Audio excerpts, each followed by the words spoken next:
할렐루야. 불의한 우리들에게 변함없이 그 크신 사랑을 베풀어 주시는 신실하신 하나님을 찬양합니다.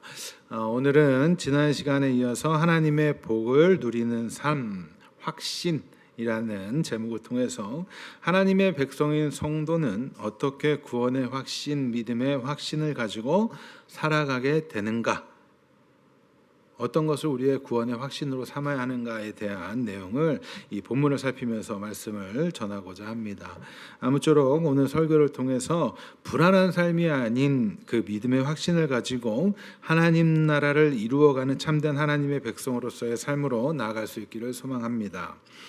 우리 지난 시간에 어떻게 구원을 받게 되었는가, 구원의 확신이 있는가, 구원을 받았다는 증거는 무엇인가 라는 질문을 하면서 이 성도는 자신의 종교적인 열심, 신비적인 체험, 그러한 것들을 근거로 삼아서는 안 된다는 사실을 점검했습니다.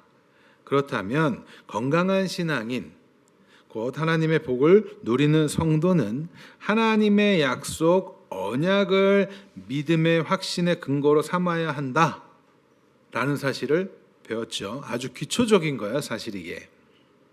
여러분들이 이 사실을 이미 알고 계셔야 하는 거예요. 왜냐하면 저랑 눈이 마주쳐 있어요.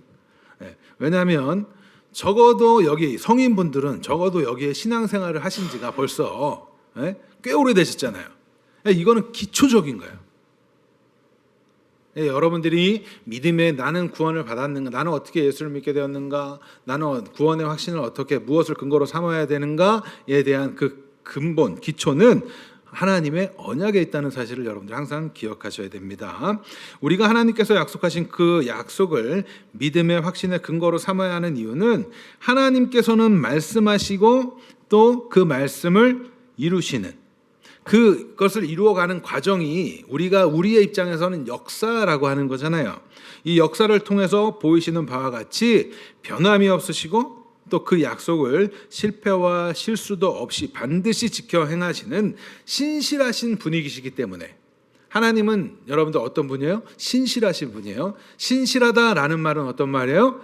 말씀하신 것을 반드시 지켜 행하시는, 약속을 지켜 행하시는 분이다라는 사실입니다. 여러분들 이 사실을 항상 기억해야 돼요. 그러니까 우리는 언약을 통해서 하나님이 약속을 지켜 행함을 통하는 것을 발견하면서 신실하신 하나님을 만나는 거죠. 신실하신 하나님께서 약속을 하셨다면 그 약속을 믿지 않을 수 있겠습니까? 우리 당연히 믿을 수 있겠죠. 그죠? 자, 우리 부모님들께 여쭙니다. 여러분들 자식들과 자녀들과 약속을 합니다. 다 지키셨습니까? 약속을 다 지키셨습니까? 부모님들 한번 대답해 보세요. 자녀들한테 물어봐야 되나요? 부모님들이 약속을 다 지키던가요? 아빠는 웬만하면 잘 지키시는데 네. 자, 어쨌든 그러면 자녀들에 대해서 한번 부모님께 여쭤볼게요. 자녀들이 약속하면 잘 지킵니까? 전혀 안 지키죠. 그렇기 때문에 우리가 사실은 부모님에 대해서 신뢰도 하고 믿는다고 하고 자녀에 대해서 내가 널 믿어줄게 라고 하지만 그 깊은 곳에는 잘 못 믿죠. 그러나 우리가 하나님에 대해서는 어때요?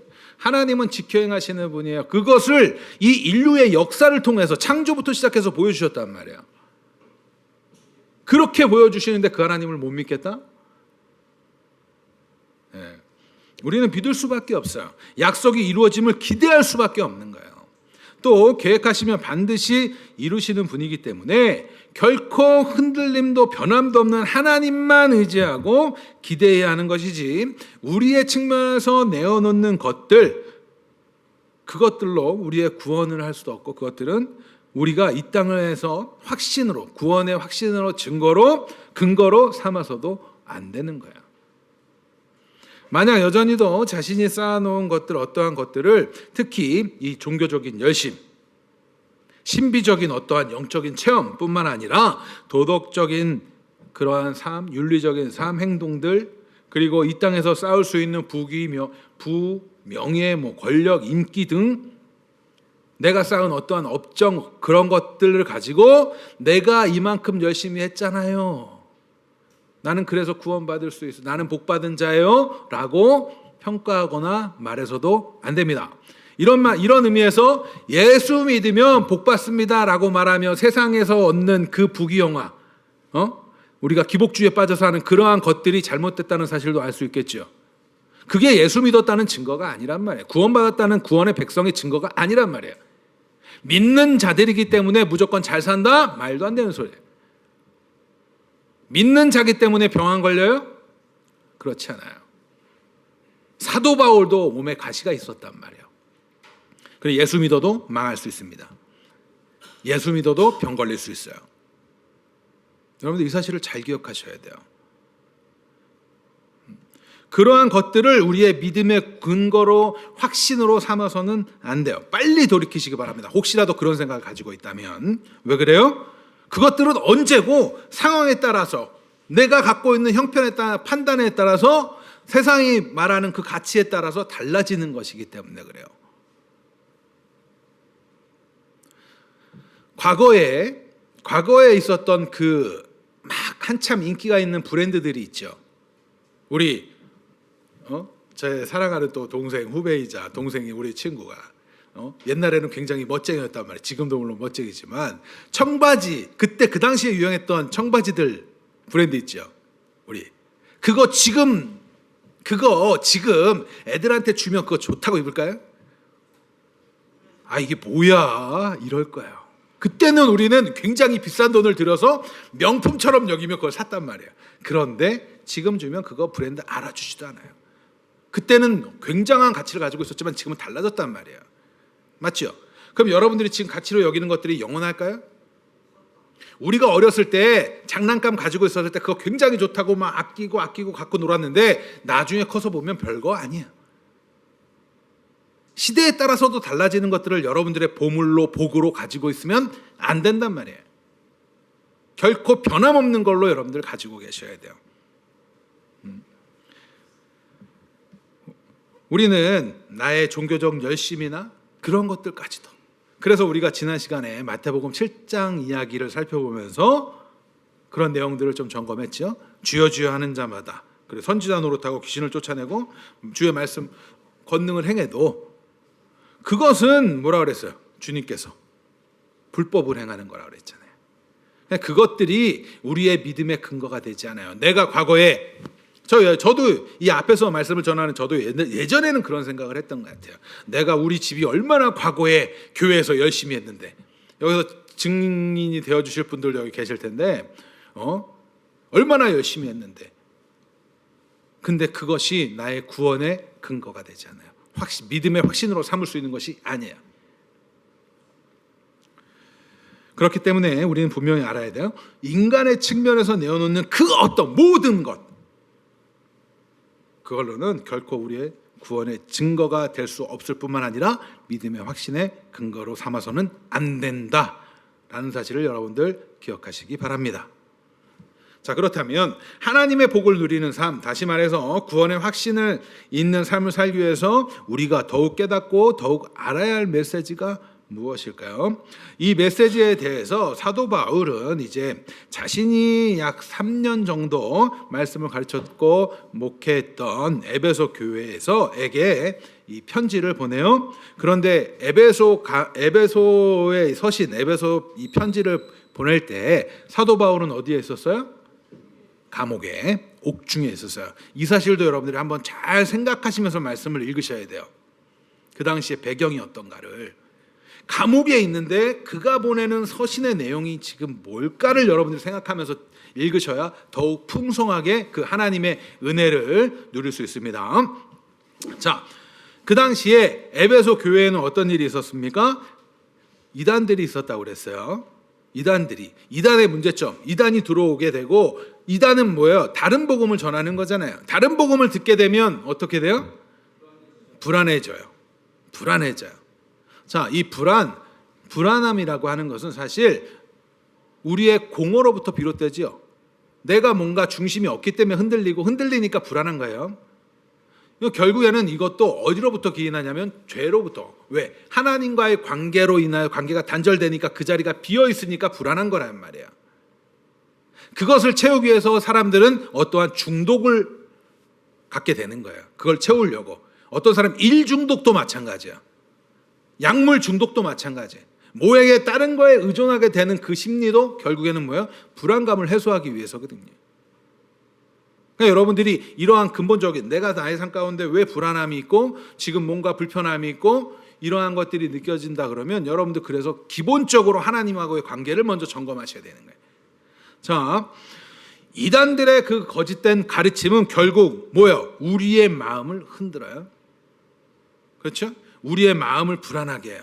그러한 가운데 있는 성도들을 향하여 하나님께 이 사도 바울은 기도하는 마음으로 기도하는 심정으로 그들의 신앙을 올바로 다시금 세워주기 위해서 지금 서신을 쓰고 있는 거예요. 먼저 잠깐 사도 바울이 그 에베소 교회를 향하여 어떠한 마음으로 이런 가르침을 써내려가고 있는지 살펴보기 위해서 사도 바울이 어떠한 기도를 했는지를 짧게 살펴보겠습니다. 에베소서 1장 15절부터 19절입니다.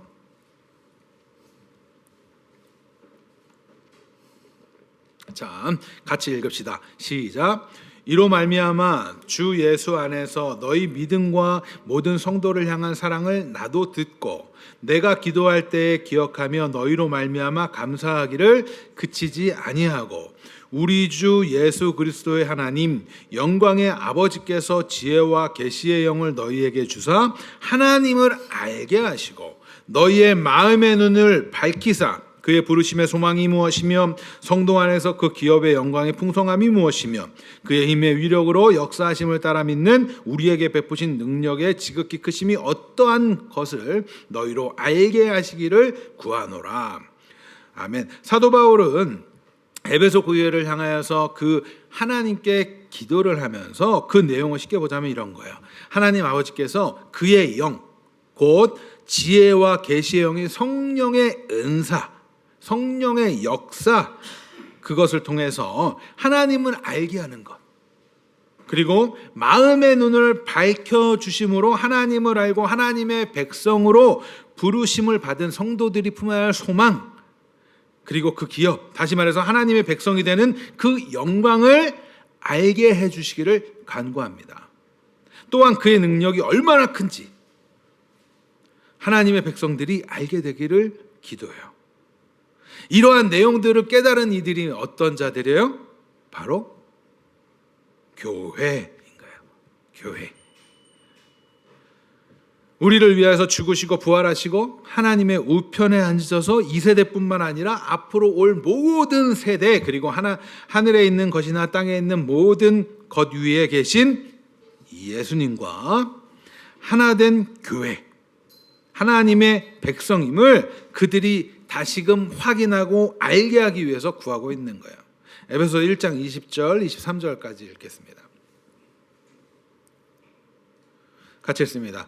그의 능력이 그리스도 안에서 역사하사 죽은 자들 가운데서 다시 살리시고 하늘에서 자기의 오른편에 앉히사 모든 통치와 권세와 능력과 주권과 이 세상뿐 아니라 오는 세상에 일컫는 모든 이름 위에 뛰어나게 하시고 또 만물의 그 발 아래에 복종하게 하시고 그를 만물 위에 교회의 머리로 삼으셨느니라. 교회는 그의 몸이니 만물 안에서 만물을 충만하게 하시는 이에 충만함이니라. 아멘.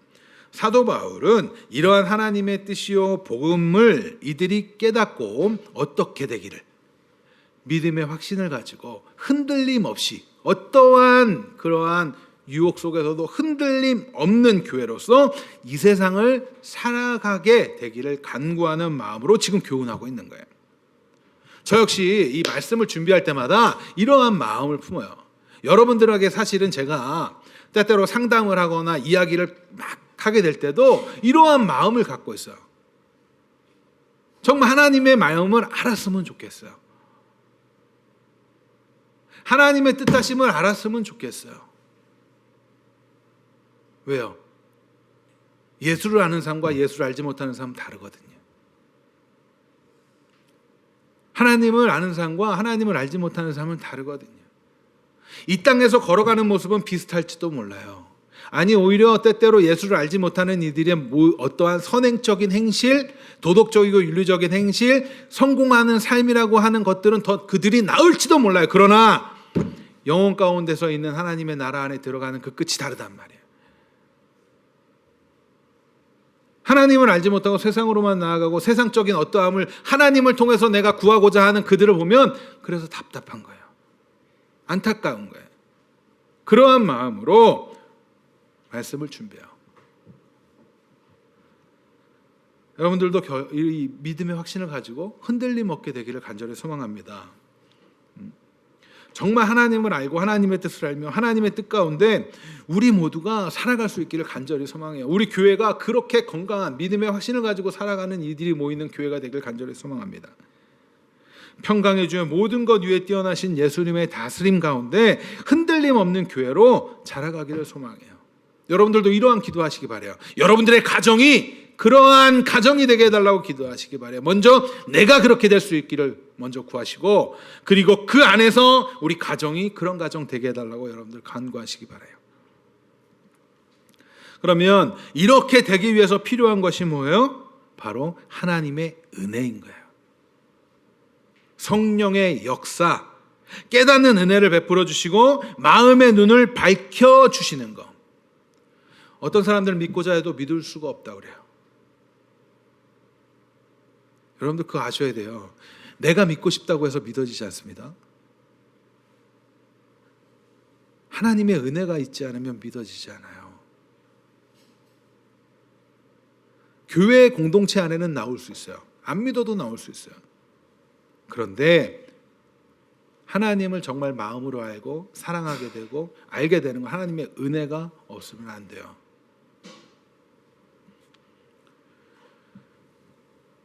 하나님의 지혜요 계시의 영인 성령께서 이런 은사를 베풀어 주셔야 돼요. 오늘 말씀의 구원의 확신으로 삼는 은혜를 사모하면서 이제부터 말씀을 한번 보도록 하겠습니다. 자, 1, 2절을 보시면 사도 바울은 그 당시에 쓰는 일반적인 형식을 들어서 처음 시작을 해요. 그런데 이 안에서도 보면 우리는 사도 바울의 정체성에 대해서도 볼 수 있어요. 1절, 2절 말씀 같이 했습니다. 시작.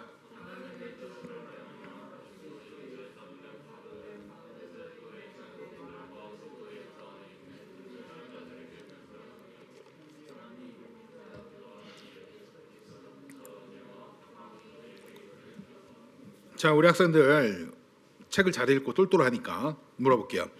사도 바울은 자신을 가리켜서 어떻게 표현하고 있습니까?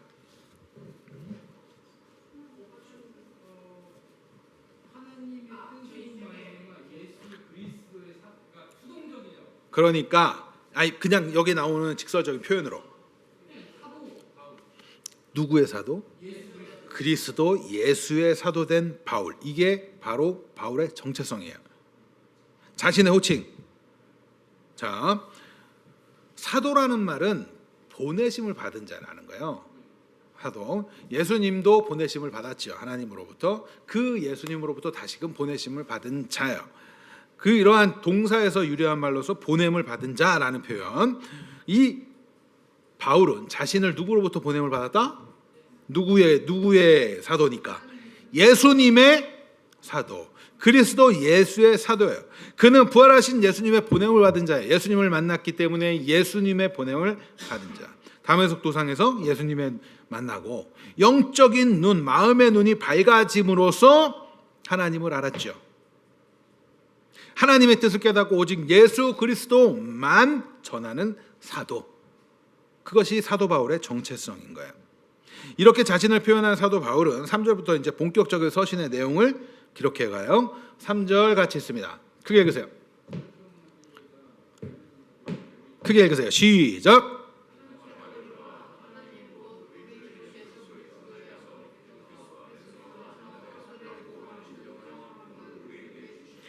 자, 보세요. 이 앞에 시작이 3절에 이제 본격적인 서신의 내용의 시작이 어떻게 뭐로 시작합니까? 찬송하리로다라는 거예요. 왜 이렇게 찬송을 하며 시작할 수 있을까요? 앞서서 제가 말씀드렸어요. 이거는 어디서 쓴다고요? 옥중에서. 여러분들 그 당시의 감옥이 오늘날 감옥, 현대식 감옥처럼 그렇게 생활할 만 했을까요? 그 옥중에서 쓰는데 그가 서신을 쓰면서 처음 기록하고 있는 표현은 뭐예요?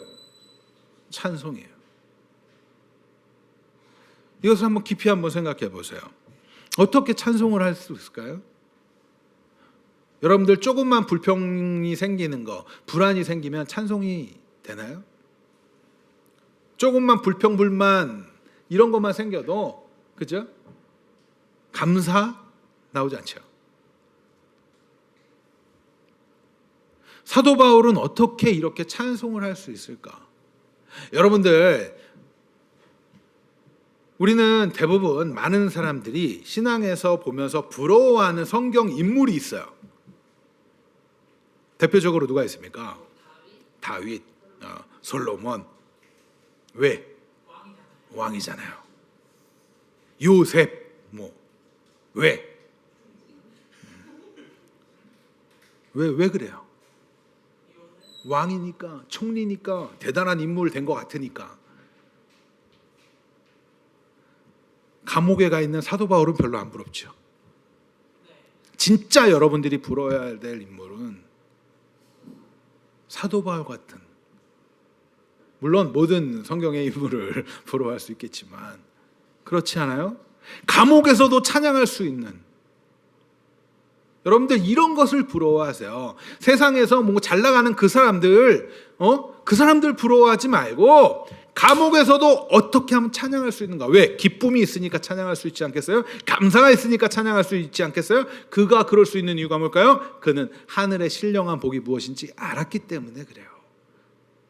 물론 사도행전을 보면 처음 감옥에 있을 때는 막 밤에 막 이런 표현 나오면서 그것을 내용을 좀 이렇게 살펴보면 그도 처음에는 도대체 왜 이런 일이 있을까를 고민했을 것 같아요.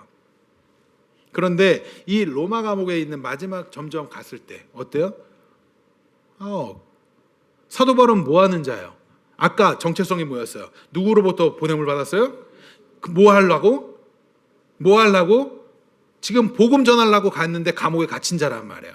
원망이 되지 않겠어요? 우리 같으면 당장에 원망했겠죠. 응? 하다못해 부모가 뭐 시켰는데 내가 그거 하다가 다쳤어. 그럼 엄마가 괜히 이거 시켜가지고 이 소리 나오잖아요. 우리 그러지 않아요? 괜히 이거 시켜가지고 그거부터 나오는 게 우리인데, 사도 바울은 지금 예수로부터 보내심을 받고 나아가서 감옥에 갇혀 있음에도 불구하고, 그리고 그는 목숨을 잃을 뻔한 적도 많잖아요. 그럼에도 불구하고 그는 찬양을 한다고요. 빌립보서 보면 기뻐하라 그러죠. 어떻게 그럴 수 있겠냐고. 여러분들 그가 부럽지 않아요? 그러한 그 사도 바울과 같은 그 믿음이 우리들 가운데 있길 간절히 소망합니다.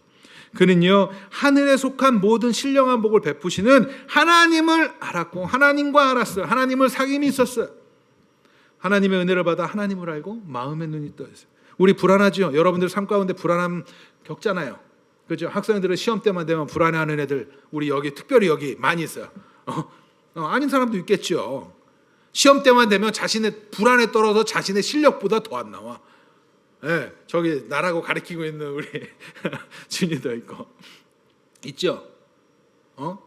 뭔가 또 어떠한 일을 앞뒀을 때 불안감을 떨고 있는 사람들, 또 내가 지금 나의 형편을 보면서 불안에 떨리고 갑작스럽게 뭔가 쪼그라듦을 느끼는,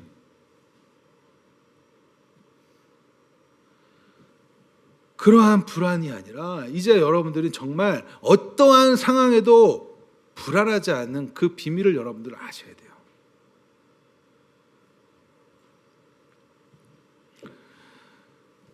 하늘의 신령한 복을 누리는 자들은요, 그 복음으로 인하여서 비록 사도 바울이 감옥에 갇혀 있다, 억울하게 감옥에 갇혀 있다고 할지라도 그 기쁨이 사라지지 않는 거예요. 왜? 진짜 가치가 뭔지를 알았으니까. 진짜 중요한 것이 뭔지를 알았으니까.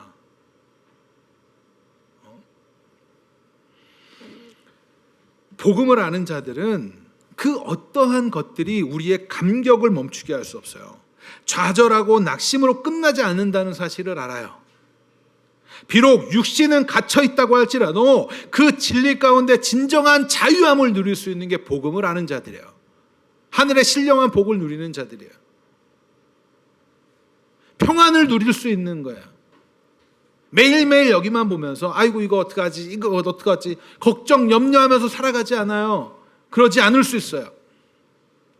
무엇을 한다면 그 복음의 하늘의 신령한 복이 무엇인지를 진짜로 깨닫는다면. 여러분들 그러한 감격과 찬송하면서 살고 싶지 않아요? 매일매일 그냥 불안해하면서 아이고 이거는 또 어떻게 하지? 이거는 저거는 어떻게 하지? 내 새끼는 어떻게 하지? 이거 얘 미래는 어떻게 하지? 맨날 이것 때문에 염려하고 고민하면서 살아가는 게 아니라 괜찮아. 기쁨 가운데 찬양하며 살아가고 싶지 않냐고요. 그렇기 때문에 여러분들 말씀을 잘 배우셔야 된다는 거예요. 환경을 초월하고 문제를 뛰어넘어 그 찬송으로 화답하는 삶을 여러분들 살아가고 싶지 않습니까?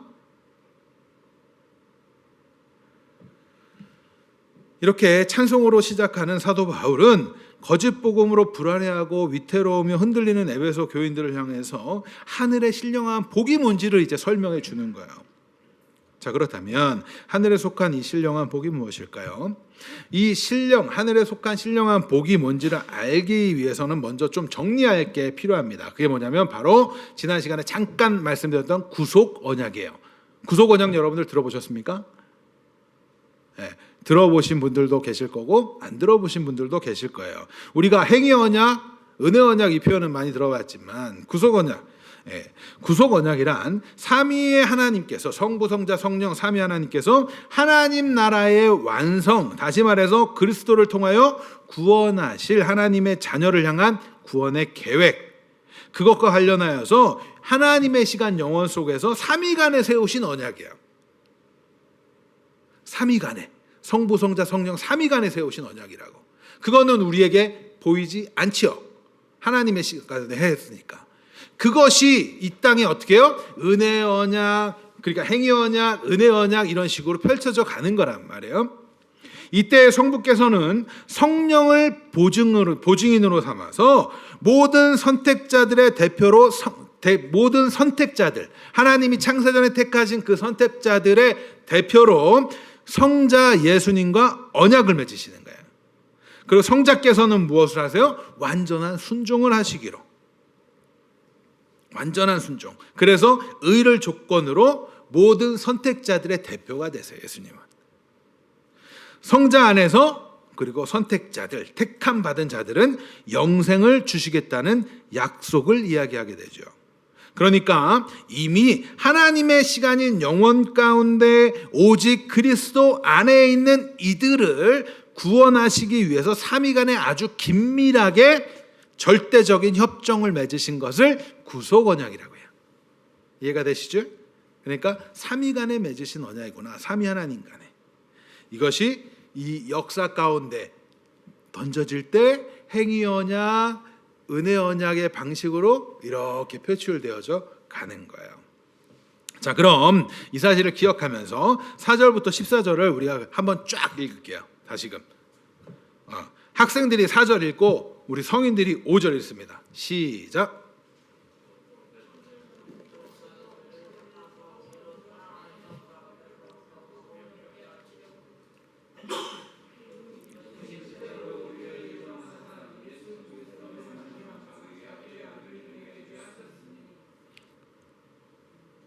계속 읽어요, 학생들. 14절까지 읽을 거예요.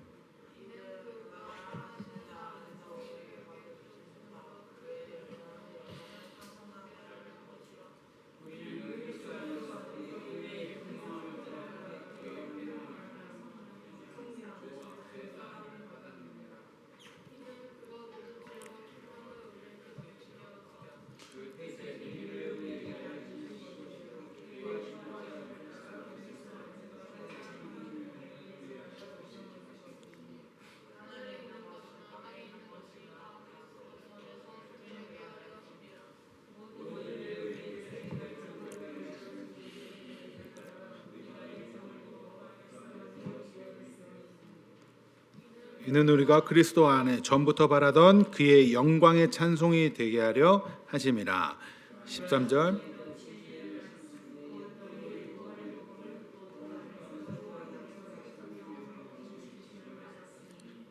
이는 우리 기업의 보증이 되사 그 얻으신 것을 속량하시고 그 영광을 찬송하게 하려 하심이라. 자, 사도 바울이 하늘의 신령한 복에 대해서 얘기하기 시작하는데 곧 그러면서 이제 시작을 하는 거예요. 먼저 이 내용을 세 부분으로 나눌 수가 있습니다. 4절부터 6절, 7절부터 12절, 마지막에 13절부터 14절까지 나눌 수가 있어요. 6절, 12절, 14절에 반복적인 표현이 등장하죠. 어떤 표현입니까? 또 6절에 보면 어떻게 표현이 돼요? 그리스도 안에서가 여기 나와요. 6절에 사랑하는 자 안에서 영광을 그의 은혜의 영광을 뭐하게 하른다고? 찬송하게 한다고. 자, 그 다음에는 12절에도 보면 뭐 한다고요?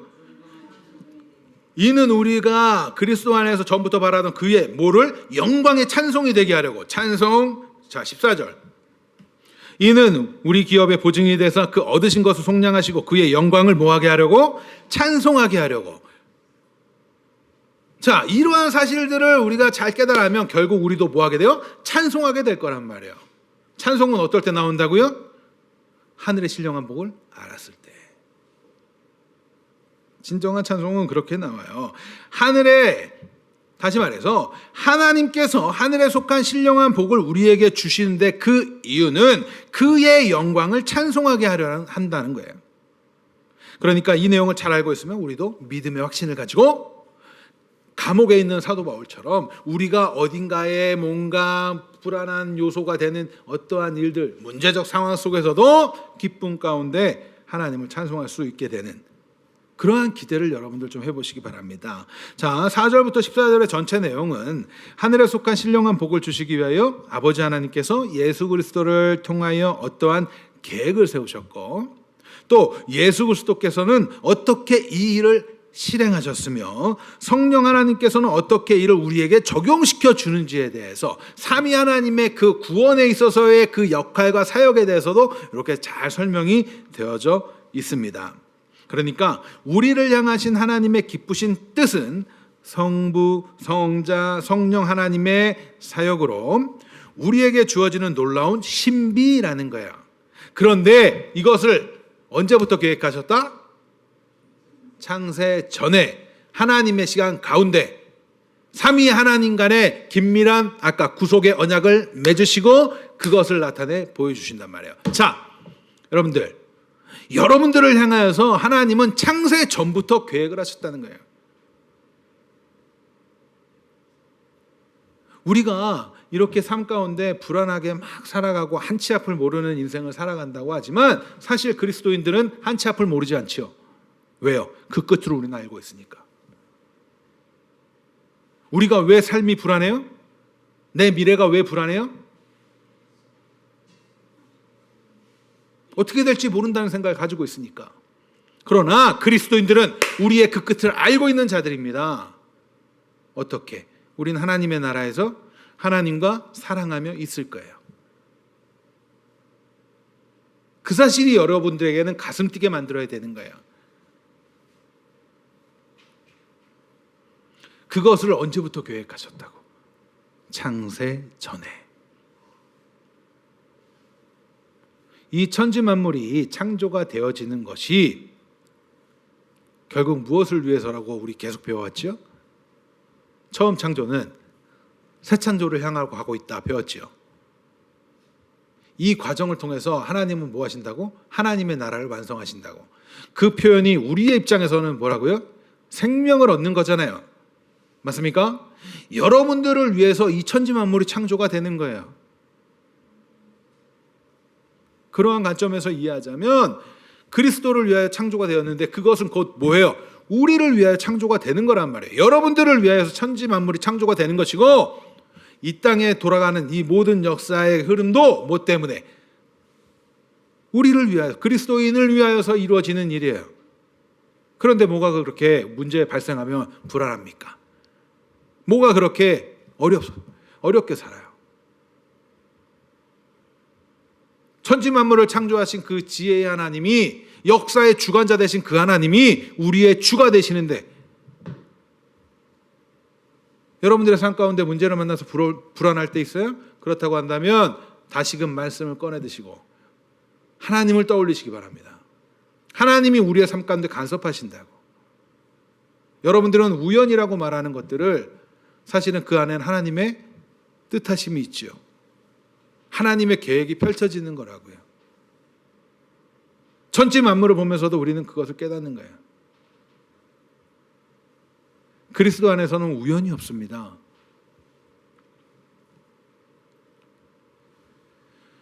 하나님의 그 놀라운 신비가 이렇게 우리들 가운데 나타나는 거예요.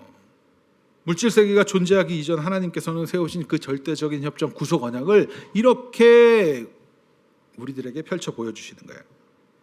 오늘 본문 안에서도 이러한 구속 언약의 내용들이 잘 나타나고 있습니다.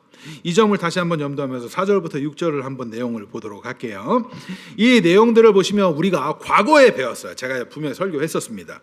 예정, 경륜 이런 거 다 있죠. 섭리 그런 거 다 했었어요. 그런데 이 예정에 대해서나 이런 것들을 마치 숙명론이나 운명론처럼 일반적으로 사람들이 자꾸 이해하려고 해요. 모든 것이 다 정해져 있는데 그러면 우리는 아무것도 안 해도 되는 것 아닙니까? 그러면서 그런 얘기 가끔 하죠. 아, 다 정해져 있다면 나는 막 살다가 마지막 날 하나님이 나를 분명히 데려가실 것 아닙니까? 그런 굉장히 잘못된 신앙생활을 가치관을 갖는 경우가 있어요. 이런 식으로 이 예정론을 이해하시면 안 돼요. 예정론을 이해하는 이것은 하나님께서 또 어떤 사람들은 이렇게 이해해요. 하나님께서 내가 잘 믿을 거를 알고 우리를 택하셨다, 예정하셨다 이렇게 이해를 해요. 그걸 예지예정이라고 하잖아요. 근데 이렇게 이해해서도 안 돼요. 왜요? 우리 앞서 배웠잖아요. 우리가 뭘 내어놓는 그것은 어떠한 근거가 되지 않는다고. 우리가 뭘 잘해서 잘할 것 같아서 하나님이 우리를 택하지 않아요. 우리는 알 수 없는 하나님의 은혜로 그냥 택하시는 거예요. 그리스도 안에서. 그렇기 때문에 그러면 우리가 이 예정을 바라보는 잘 제대로 이해하는 관점은 뭐예요? 지금 사도 바울은 어떠한 대상들을 향해서 이 편지를 쓰고 있다고요? 그런데 그들이 지금 뭐 어떤 상태라고? 미단으로 인해서 믿음이 흔들리고 불안한 상태에 있잖아요. 그럼 그들에게 지금 이거를 쓴 목적은 뭐라고 했어요? 그들에게 다시금 믿음의 확신을 심어주기 위해서. 그러면 이것을 통해서 지금 무엇을 원하는 거야? 너희들의 믿음을 굳건히 세워주기 위함이잖아요. 그러니까 우리의 관점에서는 믿음의 확신의 관점에서 이 예정론을 바라봐야 되는 것이 바로 이해하는 거예요. 하나님이 이건 신비해요. 하늘의 그 하나님의 하늘의 신령한 복은 이렇게 창세 전부터 여러분들을 향한 계획이 있었습니다. 하나님이. 그러니까 불안해하지 말아요. 이 얘기란 말이에요. 이해가 돼요? 여러분들 삶 가운데 어려운 일 만날 거예요? 불안한 일 만날 거예요? 그때도 불안해하지 마세요. 왜? 하나님은 여러분들을 향하여서 계획하고 계시고 뜻하시고 계시고 일하시고 계시기 때문에. 우리 애들 미래, 자녀들 미래 불안하죠? 부모님들 가장 불안한 거 그거잖아요. 불안해하지 마세요. 여러분들보다 지혜자인 하나님이 책임지실 거예요. 그가 하나님의 자녀가 맞다면.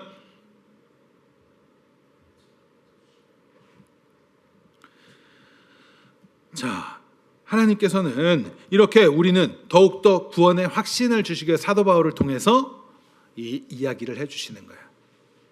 내가 택한 자들, 그리스도 안에서 택한 자들, 그들을 책임지시겠다는 거예요.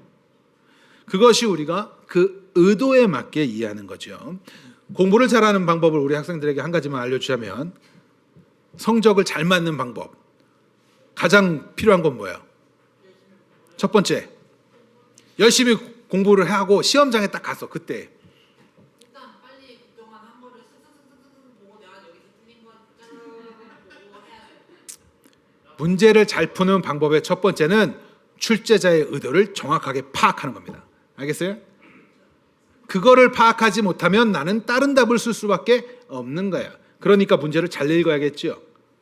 맞아요? 그게 첫 번째. 그러면 우리가 성경을 읽을 때도 어때요? 의도를 정확하게 파악을 하고 읽어야 되는 거예요.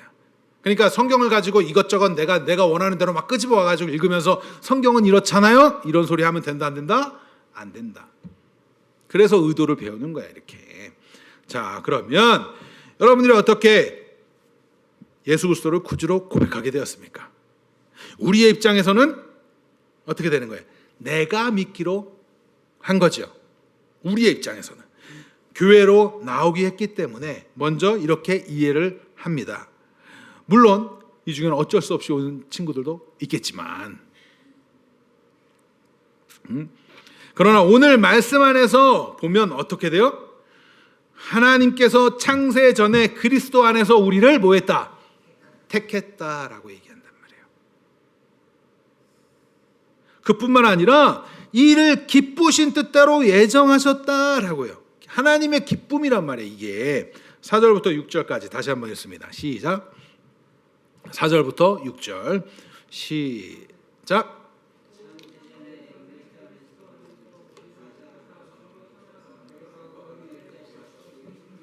그 기쁘신 뜻대로 우리를 예정하사 예수 그리스도로 말미암아 자기의 아들들이 되게 하셨으니 이는 그가 사랑하는 자 안에서 우리에게 거저 주시는 바 그 은혜의 영광을 찬송하게 하려는 것이라. 자, 우리를 하나님 택하시고 그리스도 안에서 택하시고 우리 예정하신 것은 하나님의 기쁨이 되고 그것을 통해서 우리를 뭐 되게 하신다고? 하나님의 아들들이 되게 하신다고. 여러분들을 하나님의 아들로 삼으셨단 말이에요. 누구 안에서? 그리스도 예수 안에서. 아들이라고 하니까 여성분들은 뭐야 이렇게 되십니까? 그냥 자녀라고 이해하시면 돼요. 네. 하나님의 자녀가 되는 거란 말이에요. 우리는 하나님의 자녀가 되는 권세를 얻게 되는 거예요. 그렇다는 얘기는 우리에게 뭐가 주어져요? 자, 재산이 많은 집이 있다고 칩시다. 재산이 많은 집이 있어요. 내가 죽을 때 내가 내 자녀들에게 뭐를 줘요? 유산을 상속하지요. 네. 그러한 자녀가 되었다는 건 그 유산을 상속받는 상속자가 된다라는 거예요. 여러분들은 하나님의 그 기업을 유산으로 상속받을 수 있는 자가 되는 거예요. 아시겠습니까? 그런데 뭐가 이 땅에 땅 사는 게 그렇게 중요하고 뭐가 이 땅에서 뭔가 대단한 일 하는 게 중요합니까? 하나님의 유산을 상속받는 자들인데 우리가. 네? 여러분들 잘 아셔야 돼요. 신앙인이 무엇을 해야 되는 사람들인가? 우리가 예수 그리스도를 주로 고백한다면 우리는 이미 창조 이전, 창세 전에 하나님께서 이 천지 만물을 창조하시기 이전부터 우리를 그리스도 안에서 기쁘신 뜻대로 택하셨고 그래서 우리는 주로 고백할 수 있게 되어지는 거예요. 여러분들이 예수 그리스도가 믿어지신다? 맞아. 하나님의 존재가 어떠한 창조주가 있다는 걸 믿어지신다? 그것이 이미 은혜를 받았다는 증거입니다. 하나님께서 이렇게 예수 그리스도를 믿게 하시는 그러면서 무엇을 하기 원하세요? 우리를 거룩하고 흠이 없게 하세요. 우리 이것도 다 배웠어요. 사실은. 하나님은 어떠신 분이에요? 거룩하신 분이에요. 그 거룩하신 분 앞에는 한 점의 티끌도 죄도 함께 할 수 없어요. 그렇게 하기 위해서는 어떻게 해야 돼요? 우리를 거룩하게 하셔야 돼요. 이미 우리를 거룩하게 하시기 위한 계획을 언제부터 하셨다? 창세 전부터 구속 언약을 행하시면서부터 이미 하셨단 말이에요. 여러분들을 위한 계획이, 우리들을 위한 계획이 그게 기쁘지 않아요? 누군가가 나를 위해서 대단한 선물만 준비했다 그래도 우리는 기쁘잖아요. 괜히. 김리안 하나 물어보겠습니다. 오늘 리안이가 좋아하는 음식을 여기 교회에서 미리 준비해놨다고 소식을 들었어. 기뻐요, 안 기뻐요? 뭔가 웃음이 좀 나겠죠. 자, 여러분들이 우리 김리안이가 좋아하는 거, 작은 리안이가 좋아하는 거, 그 뭔가를 여기 온다 그럴 때 이미 여기에 막 선물로 막 준비해놨다고 칩시다. 그거를 막 오러 가면 기뻐요, 안 기뻐요? 안 기뻐요? 기쁘죠? 기뻐요. 기쁨이 넘칠 수밖에 없어요. 여러분들을 위해서 이미 준비되었다고 하나님의 나라가 유업으로 그것을 알면 기쁘냐고 안 기쁘냐고 찬송할 수밖에 없지요.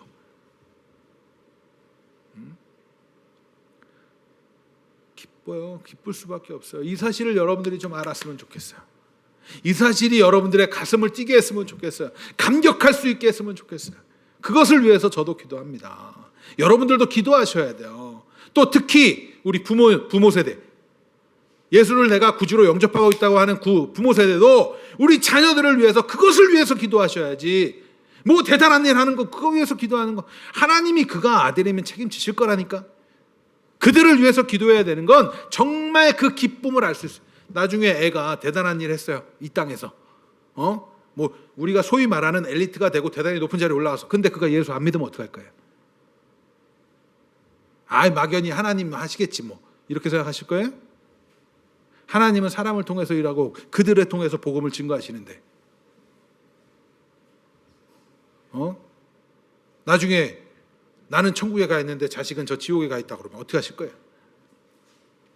그래서 가족들 위해서, 신앙을 위해서 기도하셔야 하는 거예요. 여러분들 사랑하는 이들, 여러분들 친구들 있잖아요. 그들에게 왜 전도해야 돼요? 말로만 여기서 즐거운 사람 되고 행복하게 있으면 된다? 정말 그 사람을 위하는 걸까요? 정말 여러분들 위한다면 여러분들이 갖고 있는 그 복음을 전하시는 사람이 돼야 돼요. 그거를 행하는 사람이 돼야 된다고요.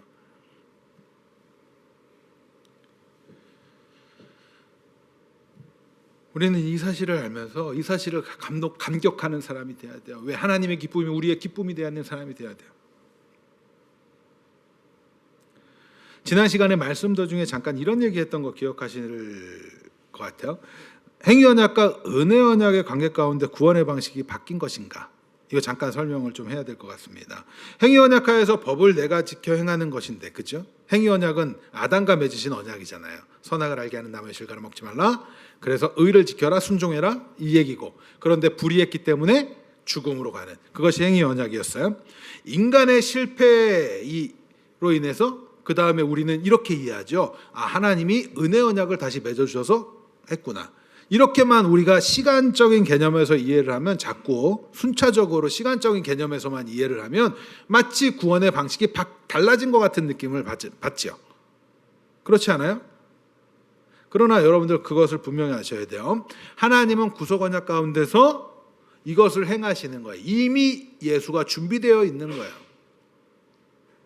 그렇기 때문에 이러한 관점에서 보면 선악을 알게 하는 나무의 실과는 시험장, 훈련장이 되는 거라고요. 이 사실을 조금 기억할 필요가 있어요. 우리는요, 왜 이런 것들도 알아야 하는가 하면, 우리를 향한 하나님의 구속의 계획이 이만큼 놀라운 일을 해가고 있다는 사실을 여러분들 알라는 거예요. 우리가 뭐라고? 여러분들이 도대체 뭐라고? 그런데 하나님은 우리를 향해서 이런 놀라운 계획들을 이미 행하셨다고. 이미 창조 전부터 준비하셨다는 거예요. 예수 그리스도는요, 이미 창세 전부터 우리를 위해서 준비되어 있는 구세주입니다. 그 사실을 믿으시기 바라요. 그리고 앞으로도 우리에게 유일한 구세주는 예수밖에 없는 거야. 이 사실을 여러분들 간절히 믿기를 간절히 소망합니다. 어떤 이단들 그러죠. 자신이 보혜사 성령이고 막 이러면서, 그래서 그런 생각보다 그런 데 빠져 있는 사람들이 많아요. 근데 여러분들은 분명히 아셔야 돼요. 오직 예수밖에 없구나.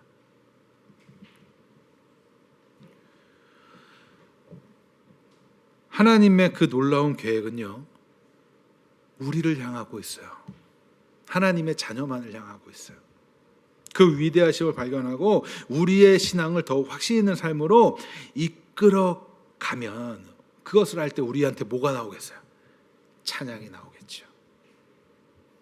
기쁨이 넘치겠죠. 하나님께서는 구속 언약하에서 창세전에 이미 예수 그리스도를 준비하셨고, 예수 그리스도를 통하여 우리를 거룩하고 흠이 없게 하실 것이며, 하나님의 아들들이 되게 하실 것을 그 기쁘신 뜻으로 세우셨단 말이에요. 그 사실이 믿어질 간절히 소망합니다. 여러분들을 향한 그 하나님의 놀라운 계획이 가슴을 뛰게 하길 간절히 소망합니다. 이러한 사실들이 성령의 은사를 통해서 깨달아지는 거예요.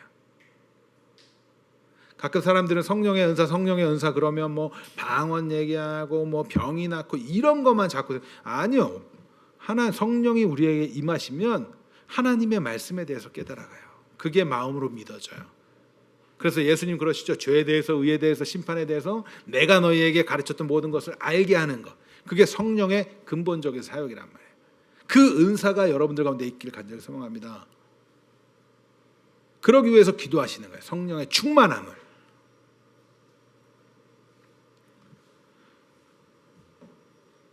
그렇게 깨달아질 때 우리는 우리의 삶이 이제 흔들림 없는 믿음의 확신을 가지고 살아가는 삶으로 나아가게 되는 겁니다. 7절부터 12절 같이 읽겠습니다. 7절부터 12절 시작.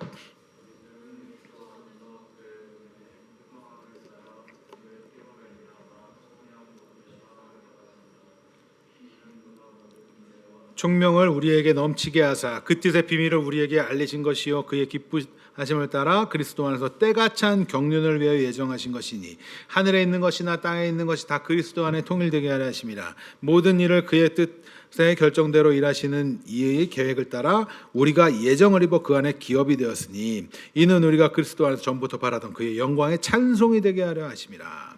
하나님 아버지의 창세전 계획은 우리가 지금까지 배운 대로 그리스도 안에서 우리를 거룩하고 흠이 없게 하셔서 하나님의 자녀로 삼으시는 것입니다.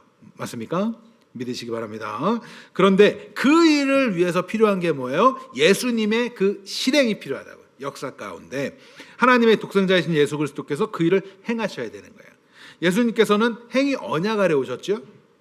그래서 창세전에 하나님의 계획을 이루시기 위해서 하나님의 법을 모두 지켜 행하세요. 아담은 실패했으나 예수님은 그것을 다 행하신단 말이에요.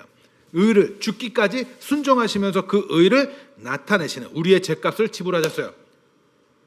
제가 지금 이거 새로운 얘기 하나요? 그렇지 않아요. 다 했던 얘기 다시금 이제 정리가 되는 거예요, 여러분들한테. 우리를 씻기심으로 속량 곧 죄사함을 하시는 거예요. 우리의 죄값을 모두 지불하셨단 말이에요. 그러면 우리는 누구 거? 우리는 누구 거? 우리는 누구 겁니까?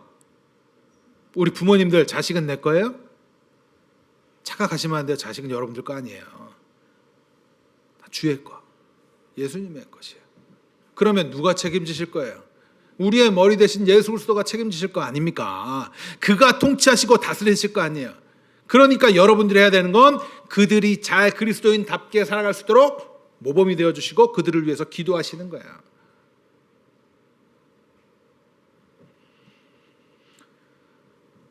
구속 언약 가운데 맺으신 그 조건을 예수님께서는 모두 지켜 행하셨어요.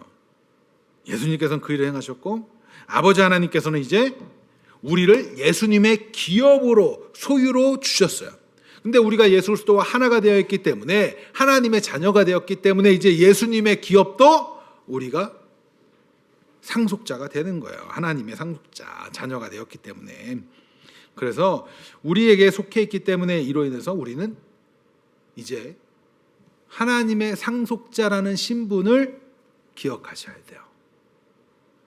우리가 예수 그리스도로 인해 하나님의 자녀가 되었다는 의미 11절 말씀을 제가 세번역 성경으로 읽어드릴게요. 하나님은 그리스도 안에서 우리를 상속자로 삼으셨습니다. 누구 안에서? 그리스도 안에서. 뭐로? 상속자. 이것은 모든 것을 자기 원하시는 뜻대로 행하시는 분의 계획 따라 미리 정해진 일입니다. 그리스도 안에서 예수 믿는 자들은 하나님의 상속자라니까요. 여러분들은 그 엄청난 그것을 유업으로 받은 상속자라고요. 그런데 뭐가 그렇게 세상 사람들이 부럽습니까? 세상 사람들 보면서 나는 이것이 없는데 그러면서 뭐가 불평불만이 그렇게 많습니까? 여러분들은 하나님의 유업을 받은 상속자라고요. 하나님의 유업이 얼마나 가치 있는 것이고 정말 중요한 것인지를 모르니까 그것들 보면서 매일 부러워하는 거 아니에요? 우리는 하나님의 자녀가 되었기 때문에 하나님의 유업을 이어받는 상속자예요. 따라합니다. 상속자입니다. 하나님의 유업을 받은 상속자입니다. 이것을 하나님 창세전에 정하셨다고. 그리스도 안에서 여러분들을 상속자로 삼으시는 거예요. 이 유업에 대해서 같은 표현으로 하자면 하나님의 계획이라고 할 수 있어요. 하나님의 계획. 하나님의 계획을 우리는 받은 자들이에요. 10절을 보시면 하나님의 계획에 대해서 이렇게 이야기하죠. 하늘과 땅에 있는 것이 그리스도 안에서 통일되게 하라는 것. 하늘과 땅에 있는 모든 것이 그리스도를 머리로 하여서 그 다스림 가운데, 그리스도가 머리라는 건 그 다스림 가운데 있다는 거예요. 통치 가운데. 다시 말해서 예수 그리스도를 머리로 하여 하나가 되는 거, 이 유업을 받은 자들이 누구예요? 교회잖아요. 교회는 예수 그리스도를 머리로 한 한 공동체입니다. 그래서 우리는 그 교회가 하나님의 기업이 되는 것이고, 하나님의 나라의 확장이라는 그 유업을 받은 상속자이기도 한 거예요. 그리고 그에게 주어지는 영원한 그 기업이 뭐야? 하나님의 나라죠. 구약 시대에 보면 출애굽한 이스라엘 민족이 가나안 땅에 들어갈 때 땅을 분배받는 것들이 있어요. 그걸 기업이라고 하고 땅을 분배받잖아요. 그죠? 우리가 아까 전에 읽었던 교동문에서도 예수님께서 내가 가니 거기에 뭐가 많다고? 처소가 많다고. 그 얘기가 다 같은 얘기예요. 같은 얘기라고요. 우리는 하늘에 뭐가 있는 자들이에요? 땅 있는 자들이에요. 여러분들 하늘에 땅 있는 자들이라고. 이 땅의 것과 비교도 안 되는 그 땅이 있는 자들이라고.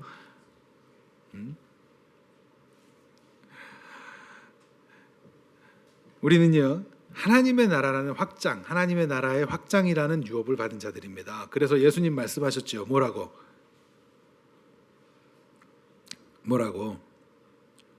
예수님의 명령이 뭐예요? 땅끝까지 이르러 내 증인이 되리라. 성령이 너희에게 임하시면 너희가 권능을 받아 예루살렘과 온 유대와 사마리아와 땅끝까지 이르러 내 증인이 되리라. 그죠? 가서 너희는 세례로 베풀고 내가 너에게 가르쳐본 모든 것을 가르쳐 지키게 하라. 볼지어다. 이런 얘기 마태복음 막 나오고 그러잖아요. 뭐 하라는 거예요? 하나님의 나라의 확장을 유업으로 받은 너희가 그거 행하라는 거예요. 우리 그래서 복음 증거하는 삶 사는 겁니다. 복음을 증거하면 여러분들에게 기쁨이 넘쳐요. 왜? 내가 복음을 알아야 복음 증거할 수 있거든.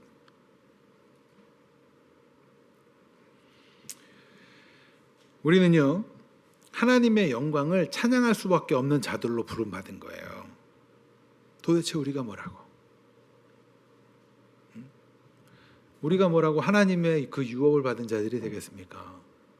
그럼 더 놀랍게도 보세요. 그 하나님 나라의 유업이라는 것을 우리는 이 땅에서는 그렇게 이루어가죠. 그것이 유업을 받은 자들의 삶이란 말이에요. 그런데 우리는 하나님 나라 처소가 또 있어, 그죠? 그 땅이 있단 말이에요. 하나님의 나라의 유업을 갖고 있으니까, 상속자니까. 그런데 놀랍게도 그것을 그냥 그래 너네는 그렇게만 기억하고 살아라 라고 하는 것이 아니라 성령이 그거를 보증해 주신다고.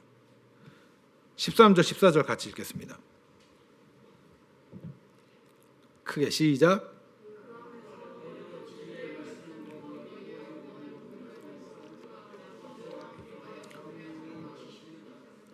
이는 우리의 기업의 보증이 되사 그 얻으신 것을 속량하시고 그 영광을 찬송하게 하려 하심이라. 그러니까 삼위 하나님께서 우리의 그 구원에 있어서 이렇게 역할을 하고 계세요. 아시겠습니까? 그런데 이것을 뭐에 근거해서? 창세전에 하나님께서 삼위간에 맺으신 구속 언약의 근거해서 그 모든 역사와 우리의 삶 가운데 나타나는 모든 것은 하나님의 뜻 가운데 있으며 우리는 뭐 한다고? 유업으로 받는데 그것을 그냥 우리를 내버려 두는 것이 아니라 그와 같이 우리를 버려두는 것이 아니라 성령께서 뭐 하신다고요? 보증해 주신다고. 우리를 인치셨다고. 확증해 줬다고. 그러니 이것을 붙드는 거예요. 그럴 때 우리에게 뭐가 생겨요? 확신이 생기죠. 그러니까 우리가 믿음의 근거로 삼는 것, 구원의 확신은 뭘로 갖는 거예요? 언약을 기억하며 성령이 우리 가운데 임쳐주고 붙들어 주심을. 그런데 우리는 때때로 문제를 바라보면서 넘어지고 하죠. 그럴 때마다 우리 그래서 뭐 구해요? 성령의 충만함을 구하라는 거예요. 인치심은 날이 난다는 거예요. 하나님의 소유를 확증한다는 거예요. 여러분들을. 하나님은 그때까지 우리를 이끌고 가세요. 성령께서. 그것을 위해서 여러분들 기도도 하시고 말씀 읽는 거예요.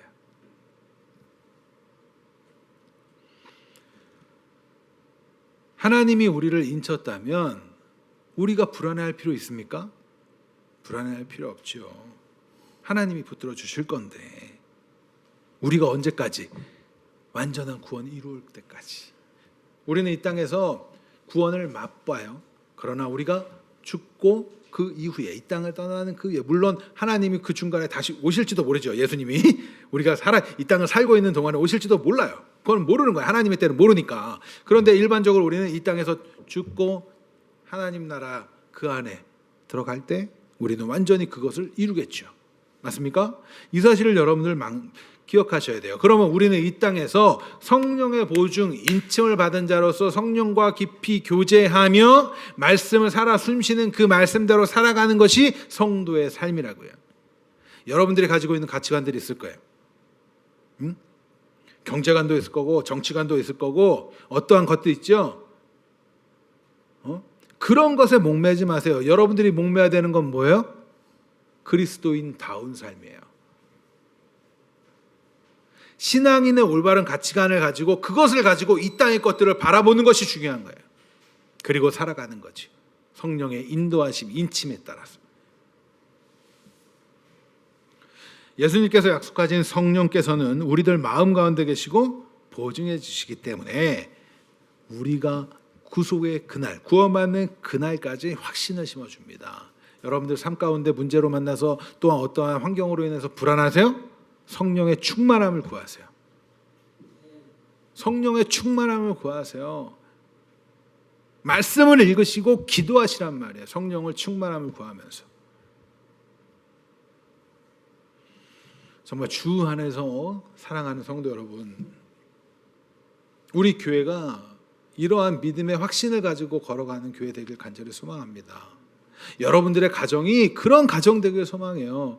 그래서 세상과는 다른 길을 걸어가도 기쁨 가운데 찬양하며 걸어가는 그러한 가정 되길 원해요. 왜 세상을 똑같이 살아가는데 사도 바울은 감옥에서도 찬송할 수 있고 우리는 왜 맨날 불평과 불만하며 살아갑니까? 아니에요. 우리도 그럴 수 있어요. 왜? 하나님은 동일하시고 우리에게도 동일한 은혜를 베푸시기 때문에. 이러한 하늘의 신령한 복을 여러분들 깨닫길 원해요. 씻겨지고 새로워져서 이 사실을 알 수 있길 원해요. 그리고 혹시라도 이것이 아직 믿어지지 않는 분들은 부러워하시기 바랍니다. 왜 그렇게 그들은 그럴 수 있을까? 궁금해하시기 바라요. 그러면서 말씀을 읽어보는 거예요. 그러면서 어떻게 해요? 하나님, 왜 나는 이게 없어요? 이걸 왜 안 깨달아져요? 라고 하나님께 구하세요. 하나님이 분명히 그들을 깨닫게 해주고 씻겨줄 줄 믿습니다. 불안을 사라지게 해주실 거고 어떠한 상황에도 흔들리지 않는 평안을 허락하실 거예요. 우리가 이렇게 교회에 나올 수 있는 것, 예수 그리스도를 주로 고백할 수 있는 건 다시 말씀드리지만 우연이 아니에요. 우연이 아니에요. 이렇게 교회 공동체 안에서 모일 수 있는 것도 우연이 아니에요. 여러분들 인파가 많은 곳에서 여러분들의 옷깃이 닿는 사람들, 왜 그런 말 하잖아요. 옷깃만 스쳐도 인연입니다. 옷이 닿는 사람 정말 해보셨어요? 얼마나 닿을까요? 정말 많이 안 닿아요, 사람들. 그렇죠? 그런데 이렇게 우리가 함께 모여서 말씀을 나누고 교제하고 형이네 동생이네 목사님 뭐 이렇게 부르고 이럴 수 있는 게 쉬운 일일까요? 그렇지 않아요. 그런데 우리가 그것도 그런데 주 안에서 우연이 없는데 이렇게 모여서 우리가 하는 건 뭐예요? 하나님이 이렇게 만나게 해주셨다면 우리는 이 안에서 그리스도인다움을 훈련하는 거예요. 그래서 말씀도 나누고 교제도 하고 때때로 활동도 하는 거예요. 여러분들, 하나님의 계획, 하나님의 뜻이 땅에서도 이루어지는 그 현장에 생생한 경험을 할 수 있는 것이 바로 교회입니다. 이러한 마음을 가지고 또 가정에서 해보시는 거예요. 내 삶의 현장에서 해보시는 거예요. 그러할 때 우리가 믿음의 확신을 가지고 불안한 삶이 아니라 확신, 기대 가운데 하늘의 소망을 품고 찬양하는 삶을 살아갈 수 있는 거예요. 그리스도인은 환경에 지배당하는 사람이 아니에요. 환경을 초월해요. 왜? 그리스도께서 환경을 초월하시기 때문에. 우리는 예수와 하나 돼 있잖아요. 그러한 마음을 항상 품으시고 이 사실을 정말 마음으로 믿어지지 않는다면 믿게 해달라고 기도하시기 바랍니다. 믿게 해달라고. 이 사실이 깨닫게 해달라고. 아시겠죠? 아시겠죠? 우리 찬양하고 잠깐 기도하도록 하겠습니다.